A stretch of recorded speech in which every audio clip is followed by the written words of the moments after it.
we're good. Hi, hello. Hi everyone, and welcome back to the channel. And today we're going to continue what we left off yesterday, and working on the Ziglings.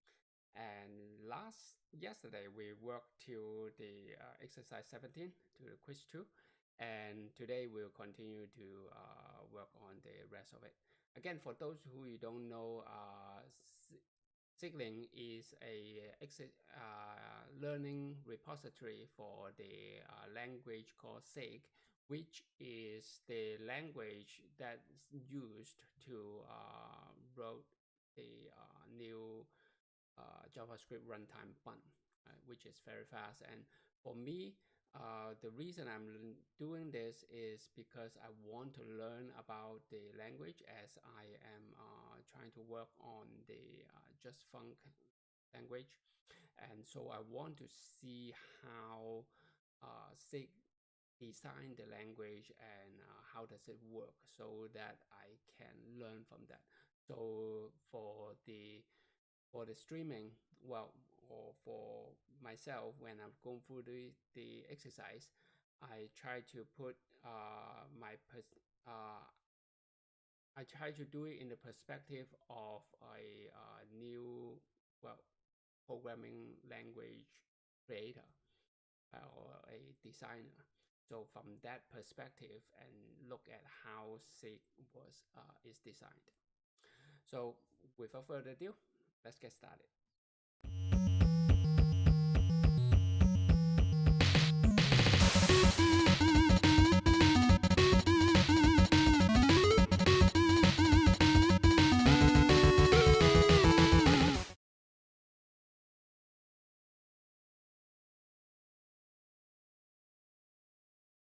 All right.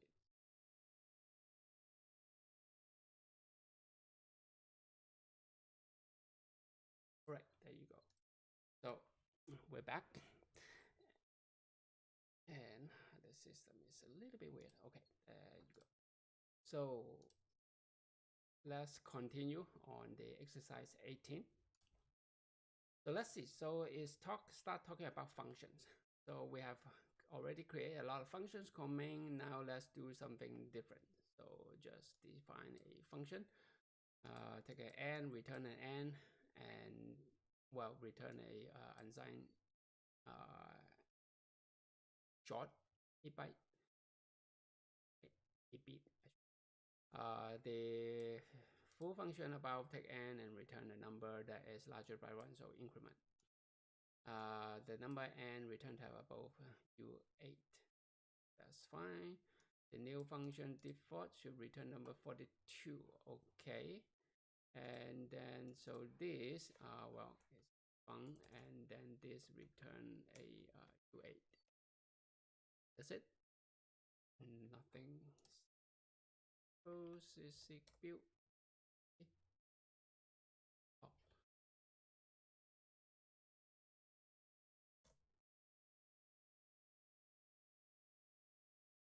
There you go, it passed. In pass. So actually, do it like this.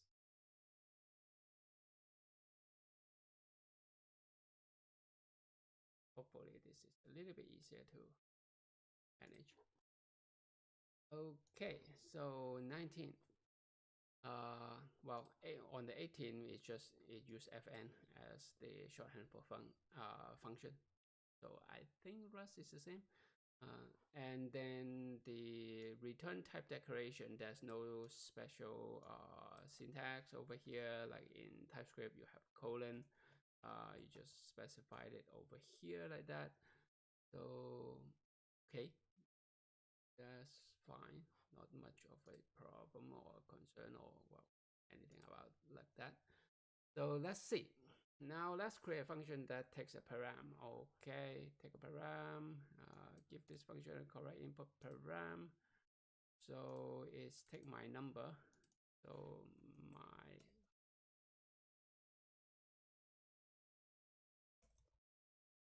number,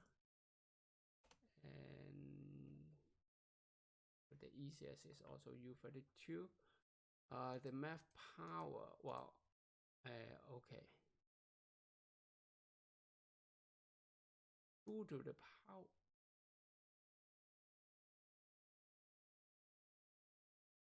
Should I do 32 or should I do U8?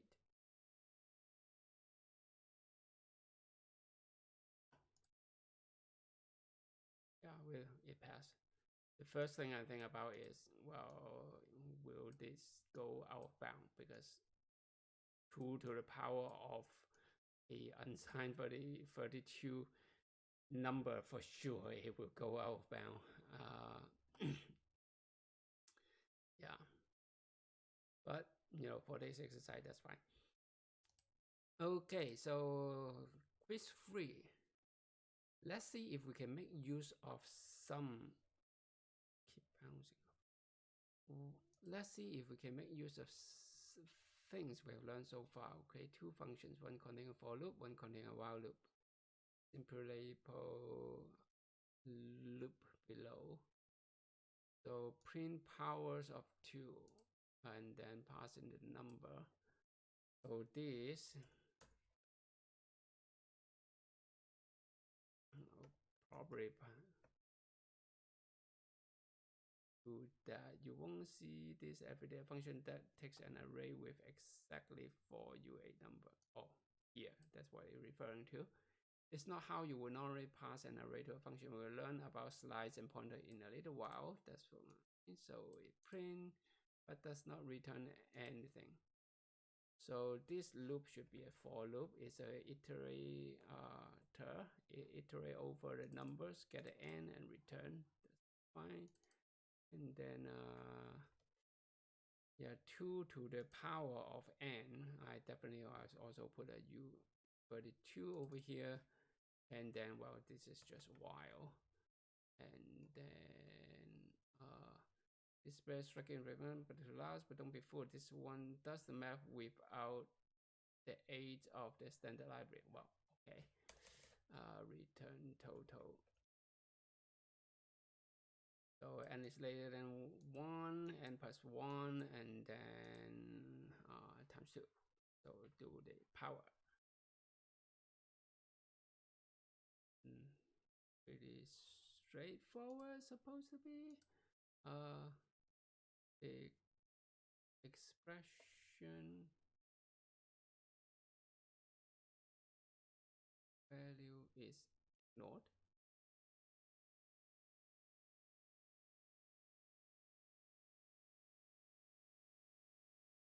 Expression on value no, this should be void, not returning anything. All right, yep, that's it. So now, believe it or not, sometimes go wrong in program.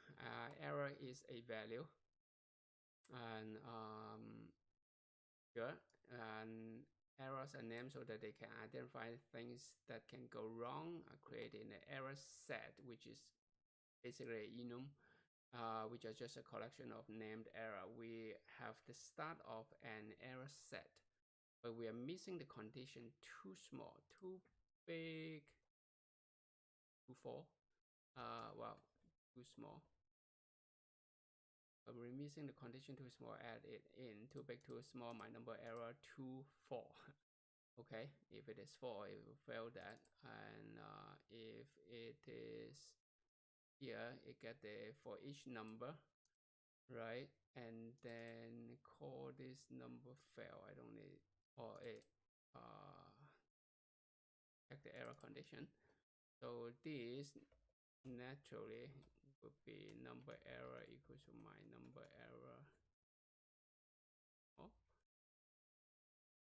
okay, with 4, and then this is 2, 4. Well, basically just use the, in this case, it's really using the error is error as the enum return type. Okay.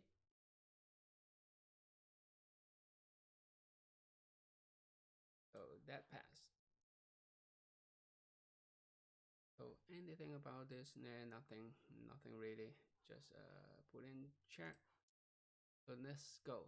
A common case for errors is a situation where we are expecting to have a value or something that has gone wrong.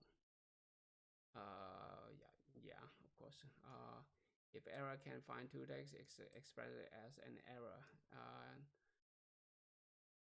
Error union, which is a value that could either be a regular value or error from a set.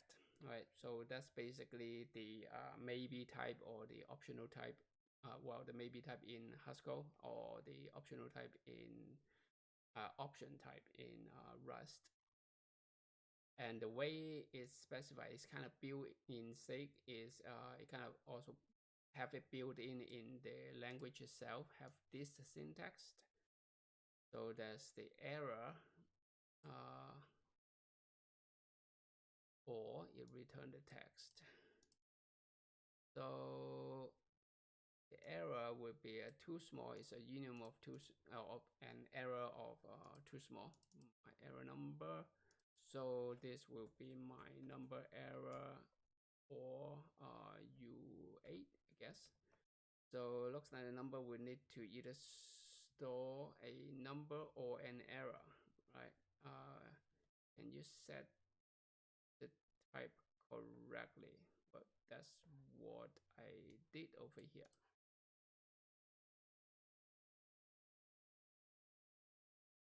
All right, so that's it. So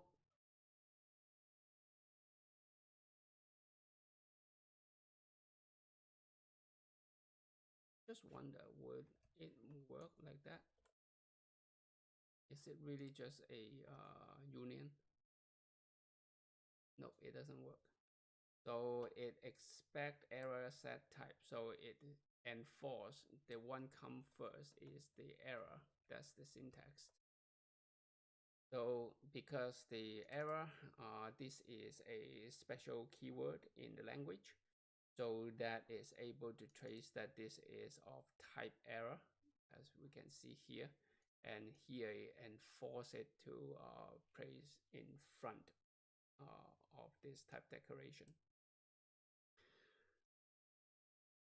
Yeah, providing a fixed order is good, and putting up in front, well, it's just a personal preference or the language preference, right?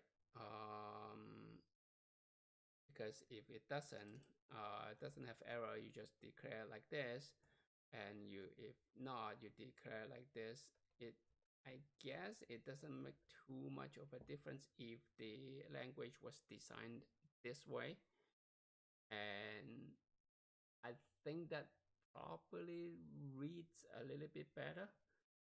However, putting it in front emphasize that what kind of error, so to make sure that you won't miss it. Although I think the language itself already does that, it able to do control flow analysis to make sure that the error handled. So I think this is really, it becomes just a habit or a preference.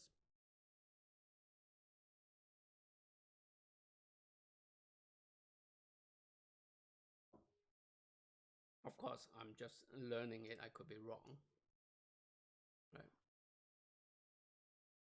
One way to deal with error unions is to catch any error and replace it with a default value. Yep. So in SIG, it's special that it's not the typical try catch that use in conjunction with each other. The try and catch in SIG are separate, and they both do error handling, but do it in a different way. So here is catch. Right, so this catch and get 22. So this is basically, if we talk about Rust, is the unwrap or unwrap or else, right? And in SIG, it's a specific keyword catch in this place.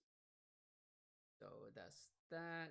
So this is my guess would be the same. My number error or U32.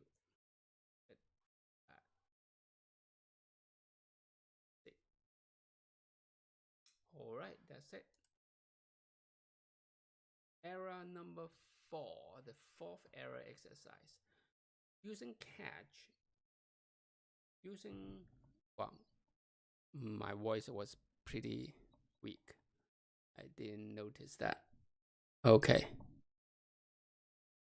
All right, sorry about that. Okay, I think this is better.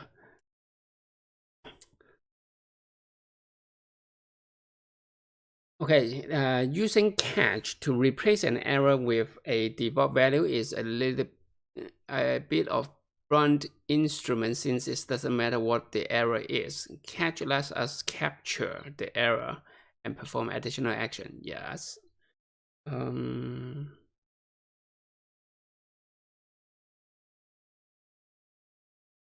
Yeah. Well, I'm thinking about something, but let's finish the exercise first.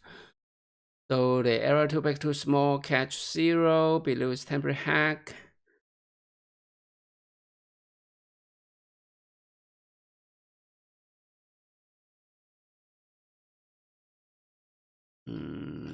What you want to do? In this silly example, we have split the responsibility of making a number just right into 4 functions.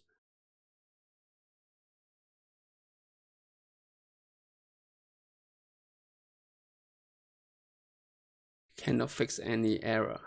So this just return the error, so propagate the error back.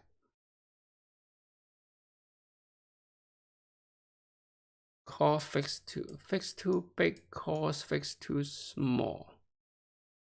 Fixes too big error. Fix too big.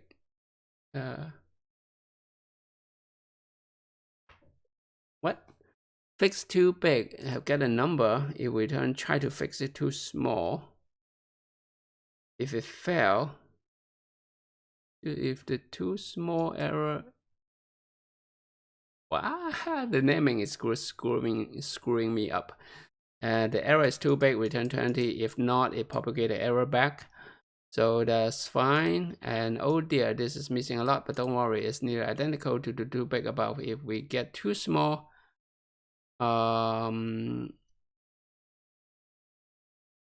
okay, so this is calling that. I don't know why it's calling too small, but anyway, if we get a too small error, we should return 10. Okay. So this we're saying we catch and then error. So if error equals to my number error too small, right? Then return 10. Okay, return a 4. If not, return error.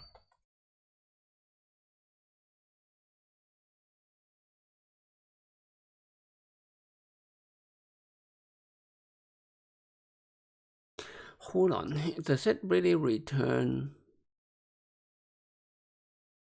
This is on the catch calls, so it really should this should be propagating the error back. It can't be return the U32.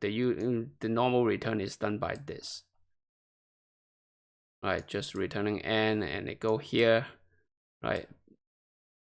Yeah. So I think that's it.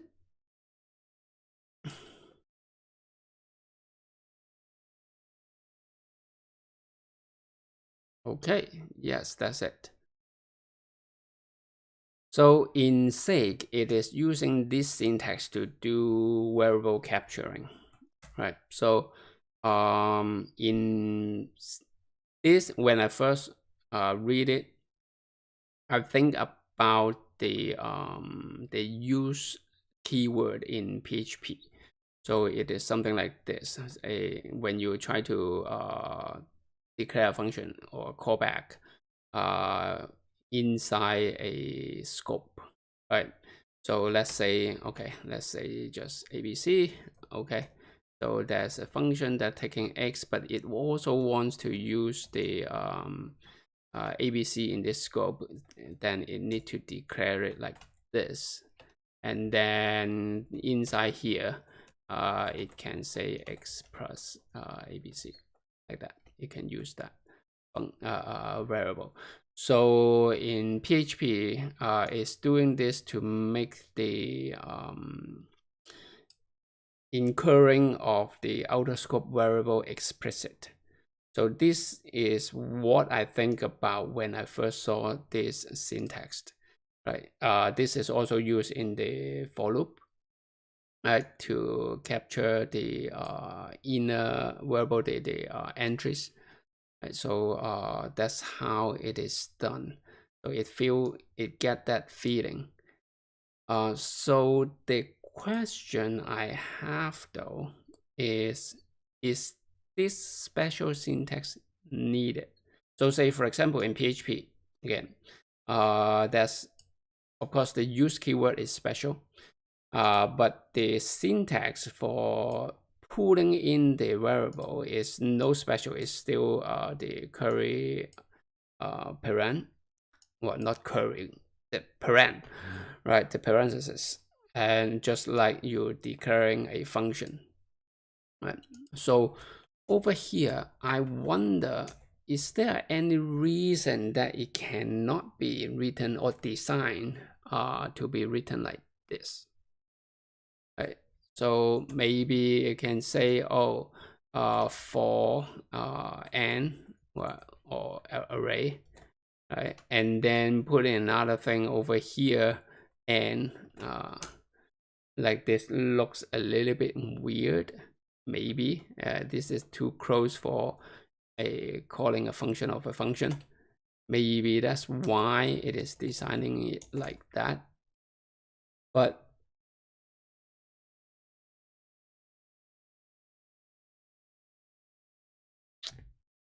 I don't know. Is there a better way to do it? So again, if I'm thinking about in just-func, right? So if I do a for loop of, let's say, do the same iterables. So there's an array that get passed in. Then what will happen? What am I going to capture the value over here? It is interesting. I haven't really think about it. I haven't get into the for loop yet. Did I? No, I don't think I have. So if I call a map on an array,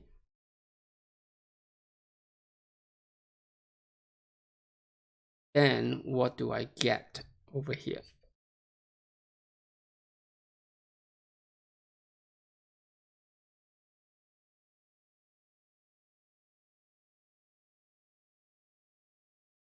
So one way I can think of is here it takes a callback, kind of a function. Then inside the function, then I can say, oh, the function have a value n. So then with that, then I can use return n plus n1, right? That will work. All right, so make that a callback. Right, the same thing over here is the same function. So that is one solution. So essentially, if I translate it over here, this is like if I just think about functional style, catch fixed to big N, right? And if it is in say in JavaScript, right, it would be like this. Then here when it catch, then it receives this error, and then go ahead and do whatever is needed, right? So it will be written like this.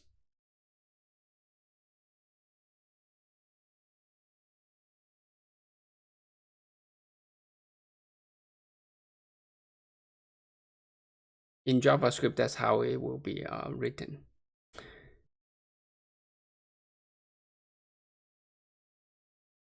So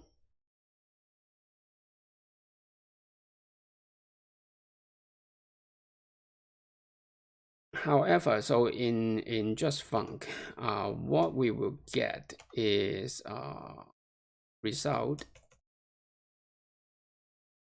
We get a result from exercising this fix to bake, right, and pass in the n into it. And what we get, this result will be a tuple. Right, so this result, I have to write some pseudocode over here at the moment. So this, the first,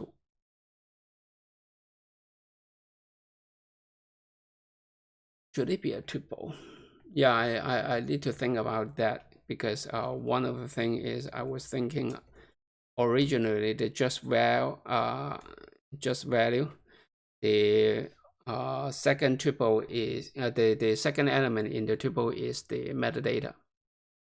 So, but yes, we can get the metadata, get the error inside the metadata, have the default one. Yeah, that's what I was thinking about. So this dot error, right? Of course, the actual code is not written like this. So this get the error, and if they have error, then you get handled it. If not, then you just get the value in the point in the first element.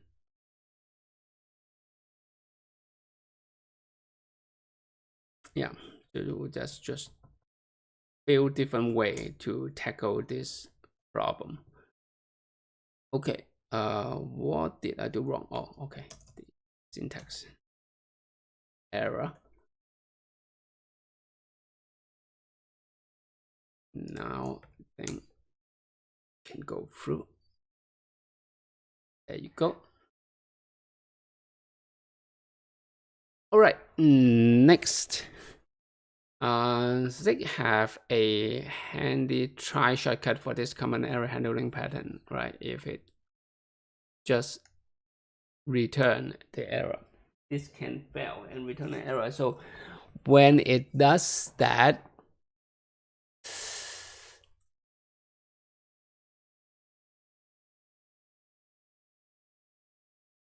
it's actually not returning, right? It's not returning, it's actually propagating up. Because returning, it become a union. And you will need to handle that union. Well, let's see. So error tuple, small to big at 5. Okay, same thing. Need to return any error that might come back.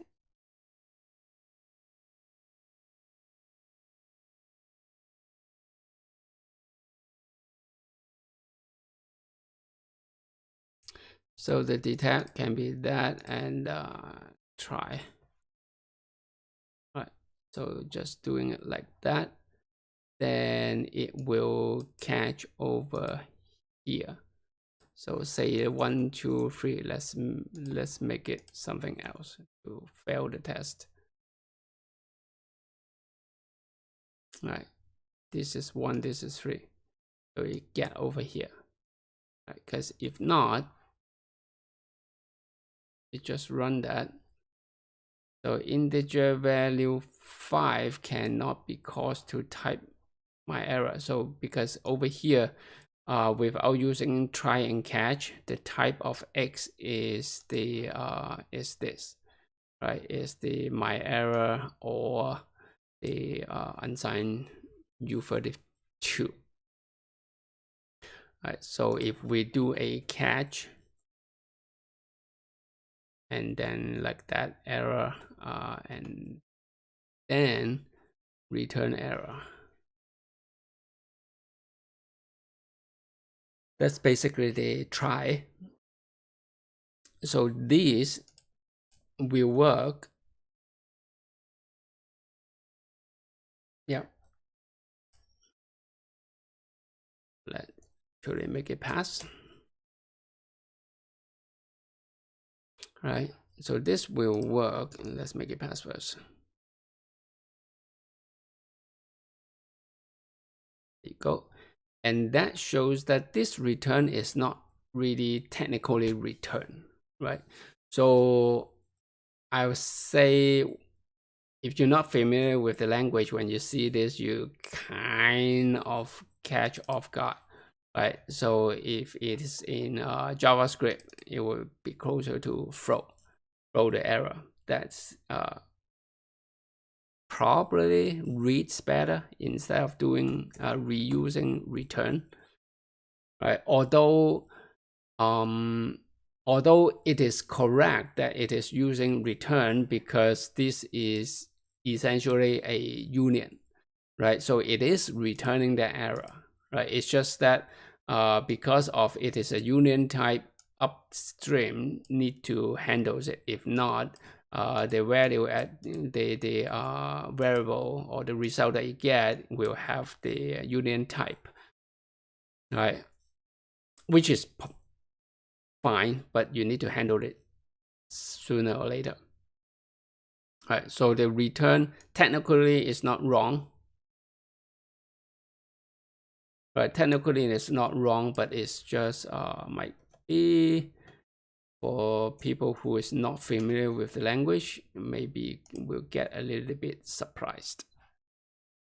So anyway, so that's that. So this is working. So exercise 26.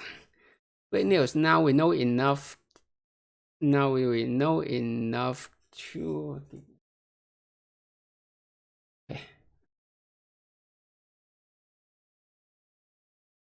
understand a real hello world program. Use standard out resource which can fail.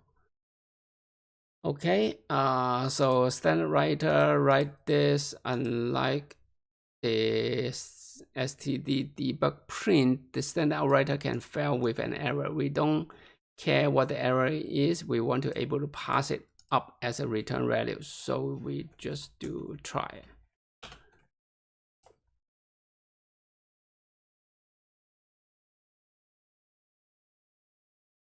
There you go.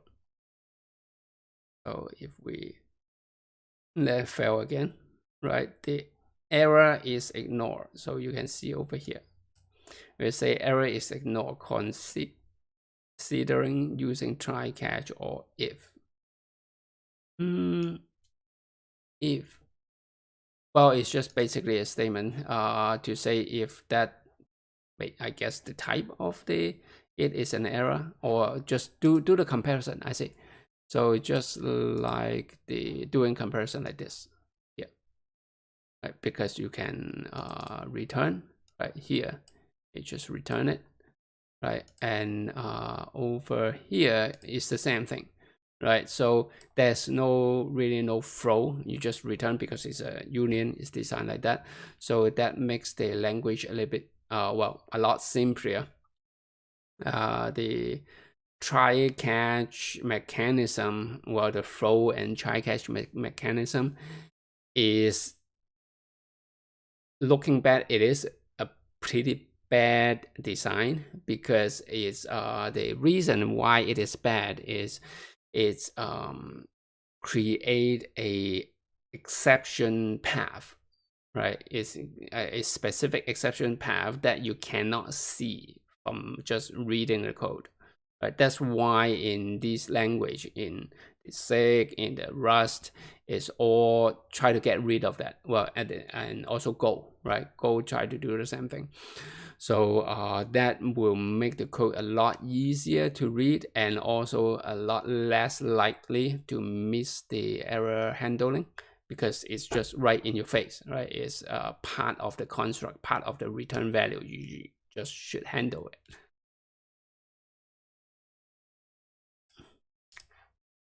So that's that. So let's add the try back over here. And so now let's go to defer. Right. Well, actually, this is not that easy to read. How do I move it back down? Kill this one. I don't know how to.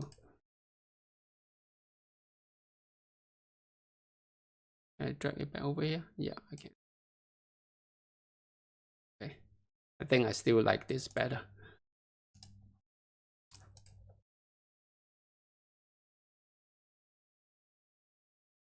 All right. So you can assign some code to run after a block of code exit or the defer statement. So the run later will run when the block is finished. So it will run in that order. Seems at first, but we'll see how it will be useful in the next example. Okay. So the basic is reason that is I think is for memory freeing. So okay, without changing anything, add the defer statement, print 1, 2. Yeah, just defer this guy. So sig build.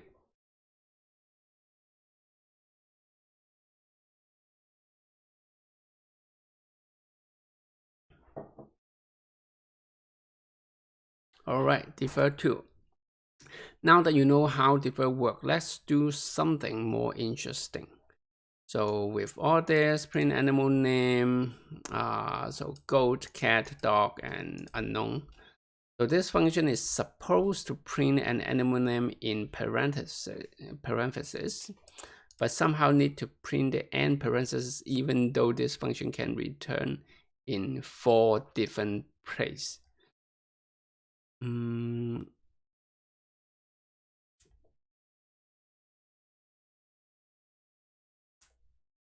Okay.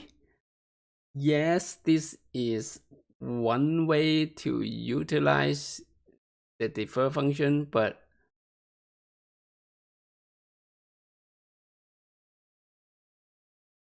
first of all, for sure, I won't write the function write the code like this.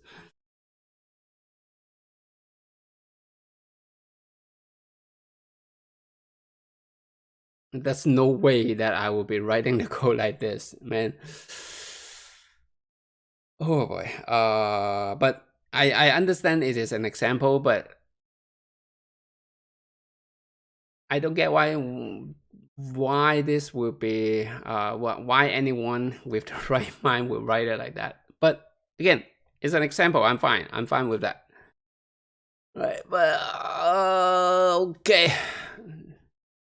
Keep going. Right. So that's how you fix it.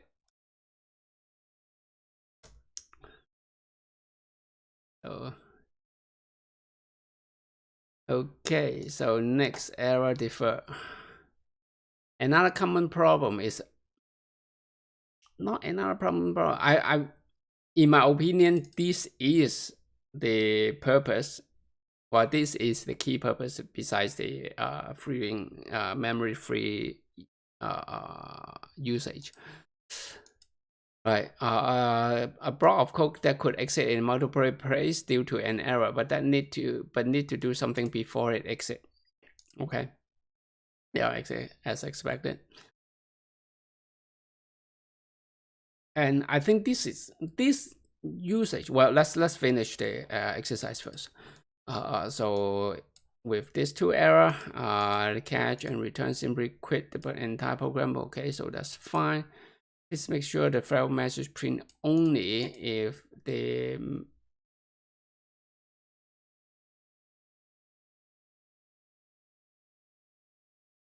like this, and this could fail, this could also fail. Yep, and then this will be emit once.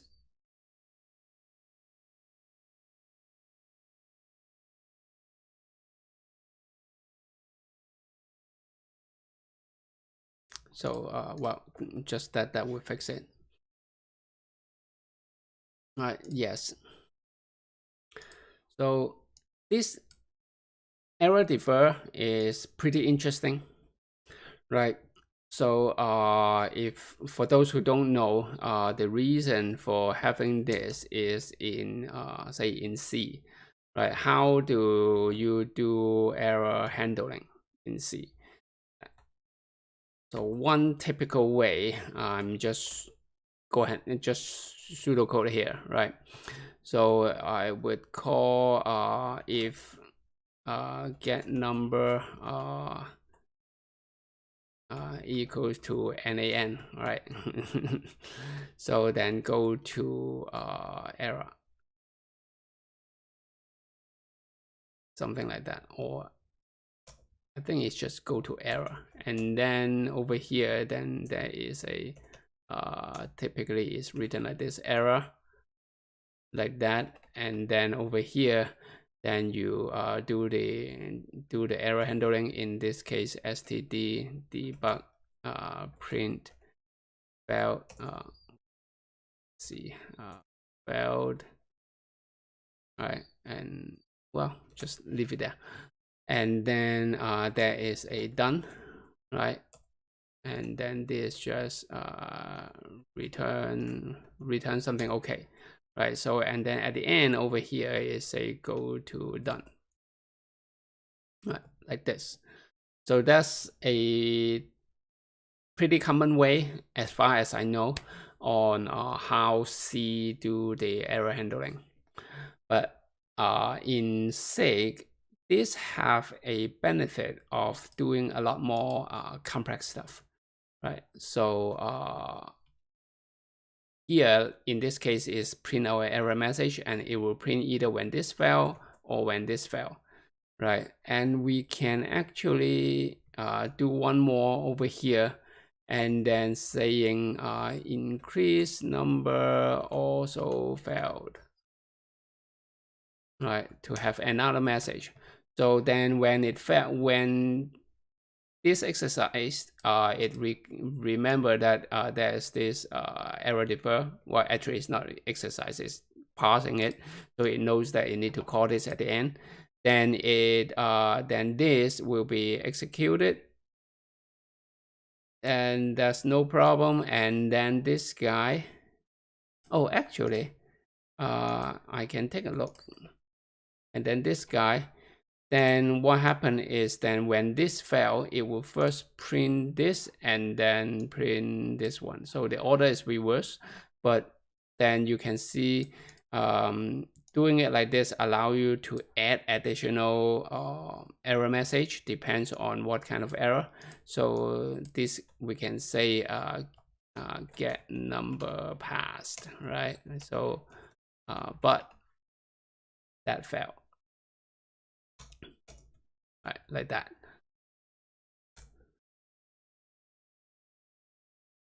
So let's see. So you can see getting number, get number failed, but that failed, and then it print out the second fail message. Yeah. So that's will make it a lot better or less messy compared to C if you want to do something similar in C. Although, well, anyway. So that's that.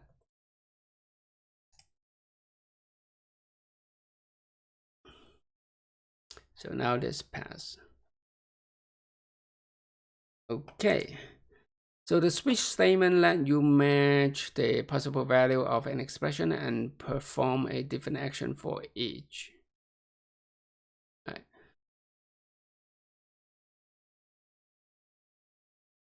So pretty basic. So it's doing this A, B, C, D, F, G. Okay. And switch statement but be exhaustive.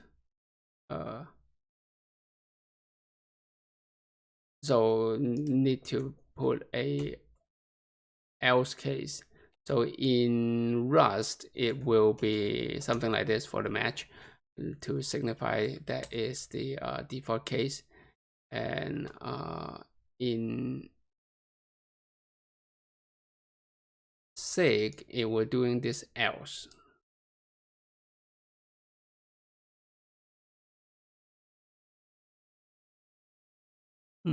Okay. So it must be exhaustive.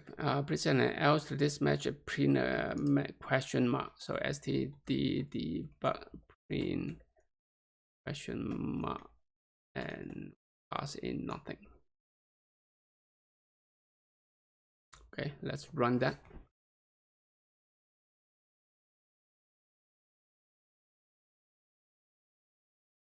I thought I did.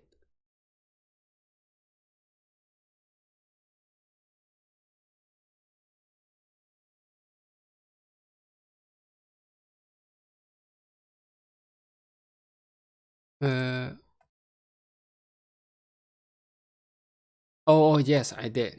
So that passed, 30 passed, and the error message is on the 31st. So yeah, so that's that.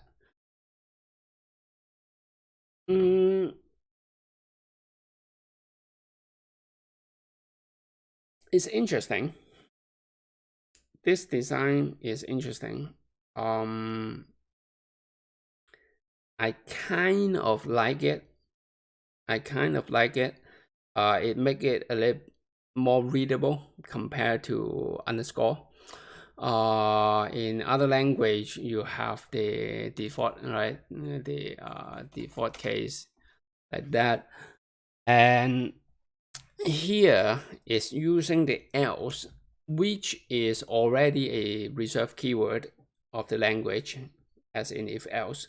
So you are not losing additional expressiveness by doing this, and actually you improve because you don't need to take up the special default or take up the special underscore, right? You just reuse what's available, and it makes sense. It also make it easy to read. So I like it. I like this. Yeah.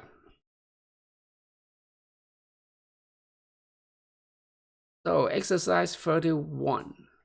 What's really nice is that you can use a switch statement as an expression to return an error value, right? Just like the if statement can also be an expression, and the same is for Rust, right? And this saves a lot of well, I wouldn't say save a lot of headache.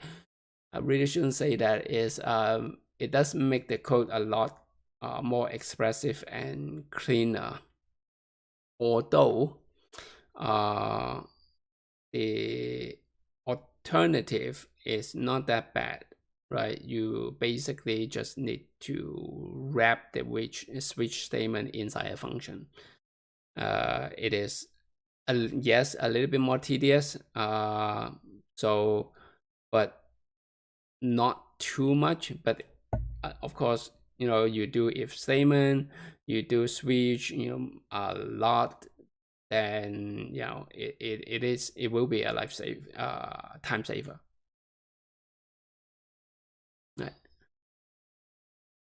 So here, the switch statement, this get the A, right? So that get it returned.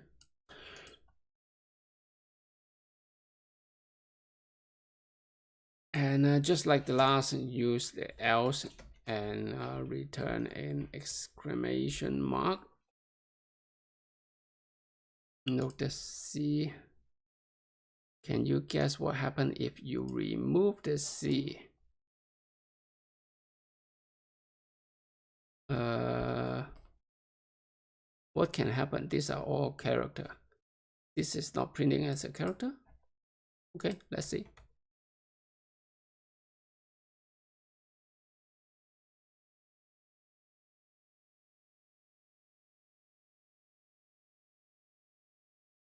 Or it printing the byte.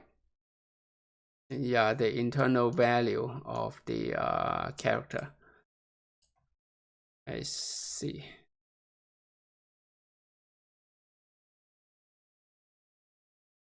All right.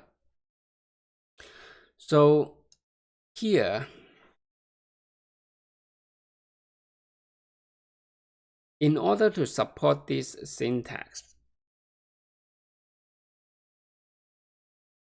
it need to support the implicit return, uh, the implicit return form. Basically meaning here, this is returning A within this statement, right? Because it cannot say return A because can it? So let's say get the G to do a return like that. Can it does it? Can it does it work? Nope, it does not. Expect type void. Yep, because this return, it will be returning the for the function, right? Not the switch statement. So this is an expression. It's not really a function. So you cannot do that. So meaning it have to support this. So it also means, you know, it probably will support this. Semicolon. Yep. So let's see. So this will work. Expression value. Like that.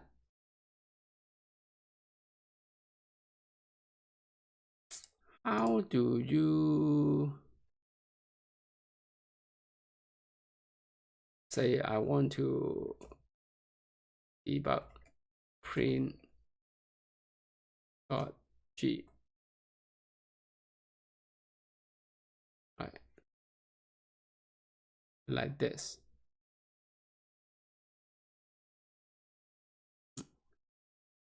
If or maybe because this is inside a scope, I create a scope for it. That's why this will work. No, it doesn't.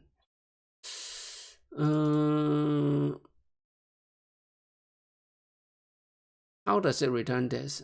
Don't know if, well, maybe down there will be an answer to this, but at this point I don't know how it is done. But what we can figure out is that at least the return is not right, meaning it will be something like this.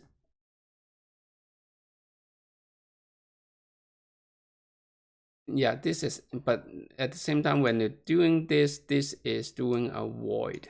So we need another construct.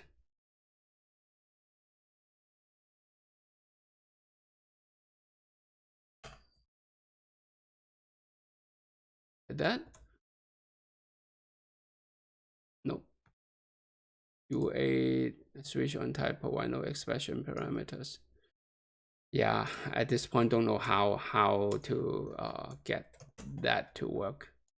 So that's a question I would like to find out, because what I was thinking is this is kind of like the like Rust, that it has a implicit return. So at the end of the function, if you don't include the semicolon, so that last expression will also be treated as the return value of that function. And so it is using here, and in the if statement, it is doing the same thing. Well, when it's used as expression, the last expression inside that block will become the return value. Right? At least that's what I think. But right now, when I try it out, I couldn't get it to work. So don't know what is the right syntax for it. Okay. So 32. So 34 is quiz 4. Let's try to get there. We have 5 more minutes. Sig has an unreachable statement when unreachable statement. Okay, yeah. When use it when you want to tell the compiler that a branch of code should never be executed. Right? Kind of like the assert, like an assertion. So true unreachable, we make a little virtual machine that perform mathematical operation on a single numeric value. It looks great, but there's one little problem. The switch statement doesn't cover every possible value of U8.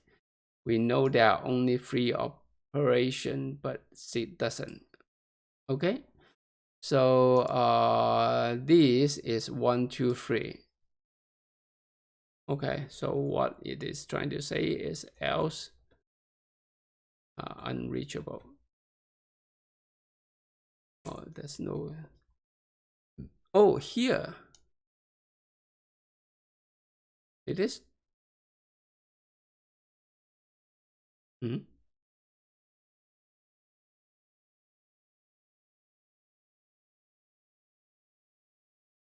Hold on a second. So maybe it's like this, right? So this like that. Let's run it. Nope. Right, expect type U8 found void. So still not. And this is not returning the value either. So nope.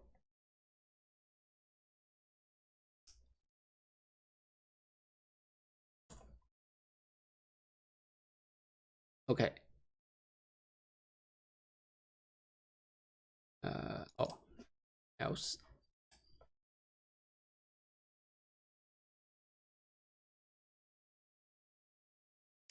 Right. So 33 if error.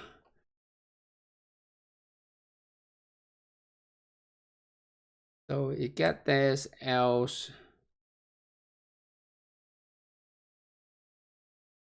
Yeah, because of the foo is a union. If foo is a union, then it can do. Well, okay, I see. I see. So this work because the if statement inside sig only accept Boolean value, so it's not called. So there's it says 0 doesn't translate to false, right? So over here when you do it like this got to be some Boolean, right? A Boolean value or is a error union, right? I don't know what it's called, so that it able to separate this. So this is really like the unwrap or else in Rust, but it have this built in as part of the language, kind of, so that the full. So let's go down over here. This n, right? This n, this function can be this union. Right, so I don't know if there's any other union in the language. Right, if not, this is the only case that's how this is done. Okay, so please add. So that's a switch, right? So my number error too small. Right, yeah, too small. And print std standard print less than 4 with a space and passing empty. Okay, so this get the error and then switch the error on that.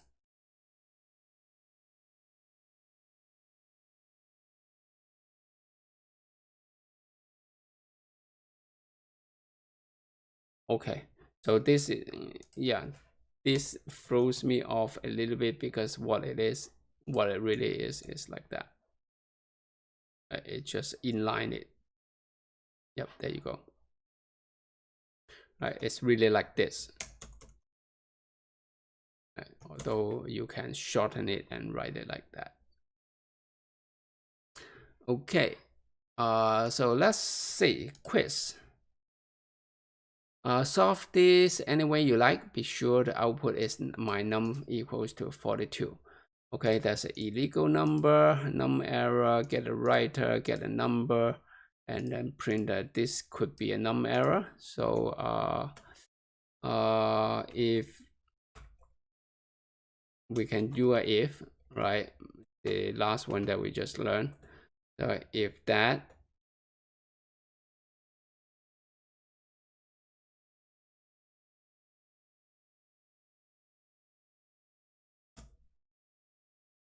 try.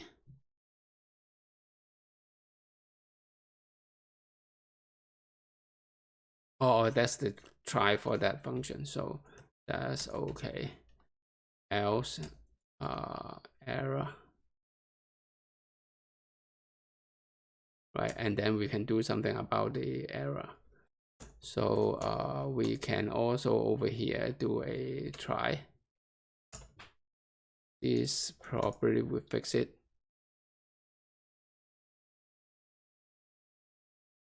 Oh no.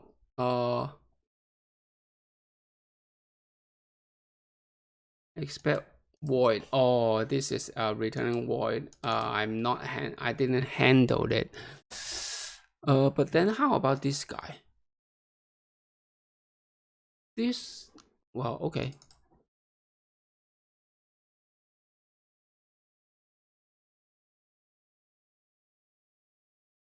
This will eat the error. Yep. So this also need to be handled.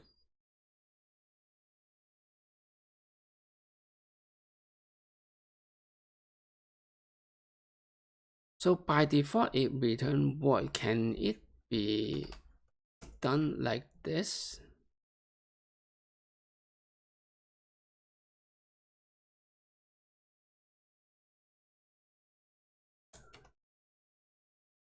No. This is std.io as the right error. Right. What's the type of this?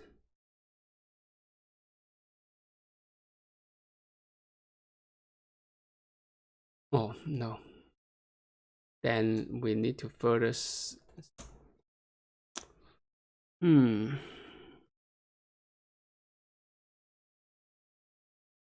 Let's not rush it. Let's do it one by one. Here, well, here we got that. We want that to be a number.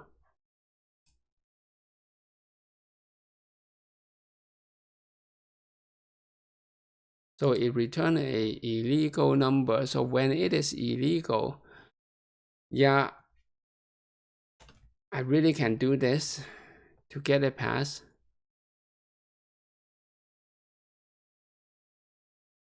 But if not, well, I would need to get that, right? So it will be something like this.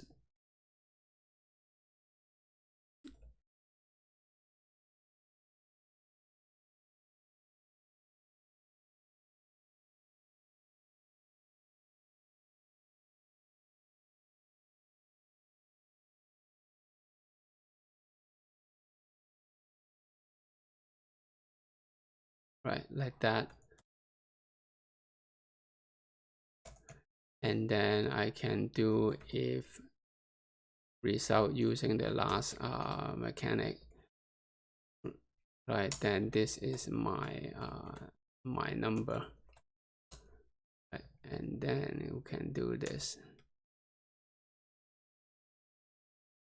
Right, else, then error, and then std debug.print failed.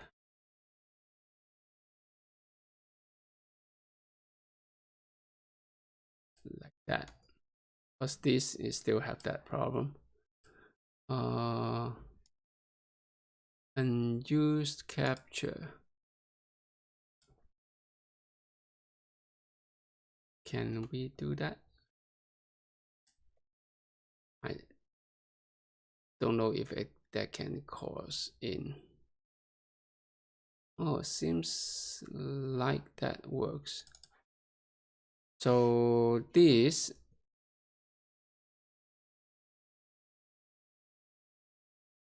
what if I just ignore it?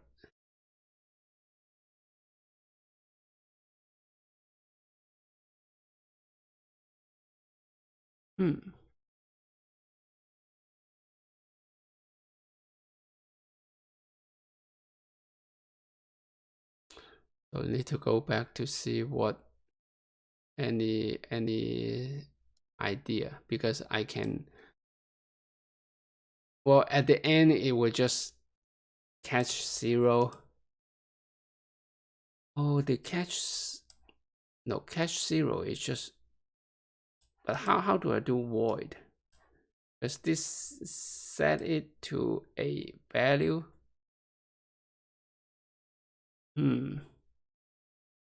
This, all of this was doing it like that, doing it this way.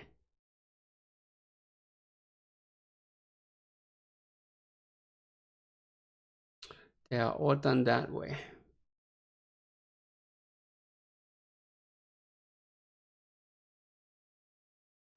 So what should I do for the standard out? Where is the hello case? Then now this do a try. Need return, then just what? There's no specific error type. This means that we infer the error type. This is appropriate in the case for main. Right, so we can do it like this. Keep it like that, and then try.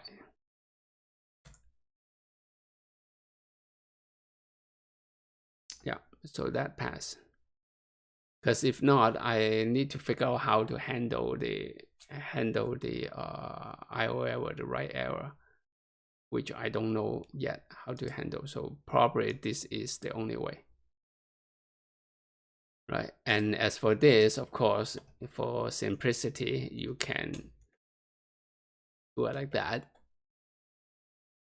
Then this will be just that, and then my number. Right, that is the easiest solution. Right, so yeah. Although, you know, I wouldn't do it like this, but you know, this is, again, this is just for exercise. All right, so I think that's good. So we are get all the way to exercise 34. We ran over time a little bit, but things start getting a little bit more interesting, right? So what have we go through, right? We go through the basic functions, which are pretty standard, and then the error handling, right? In the error handling, we can see the error is just a set, or basically a enum, and then you can use the pound sign to combine that with type to make it kind of like a union type, but the order is has to be that way, have to be error go first, and then pound, and then the type of the value. So then over here is just how to use the catch and use the try block, and then also capture the error. Well, this is the try block, and then catch the error, right? And then do something about that error, right? So back to here, we could do this error, and then if error equals to num error illegal number, not triple equal, right, like that, then we say return 0, right? That is a little bit better instead of just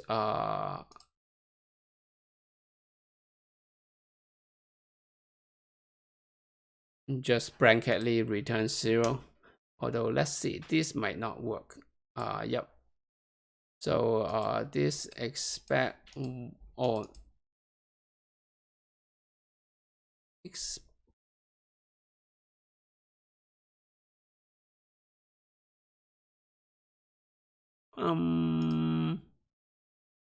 it's an expression that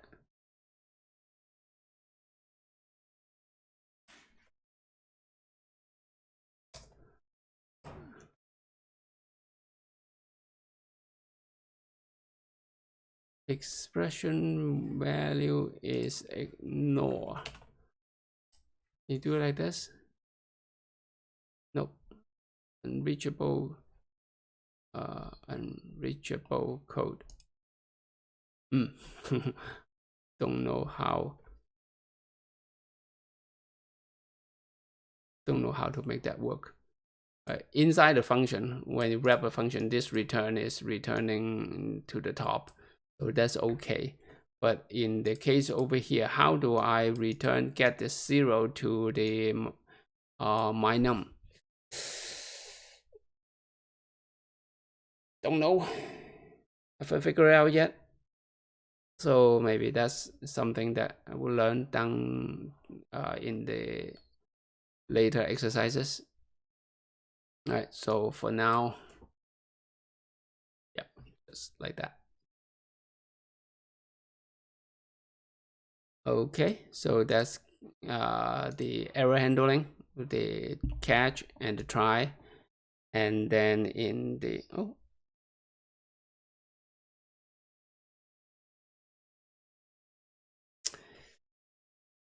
and then in the defer, so this is something that defer I still don't know what is the good way to use it.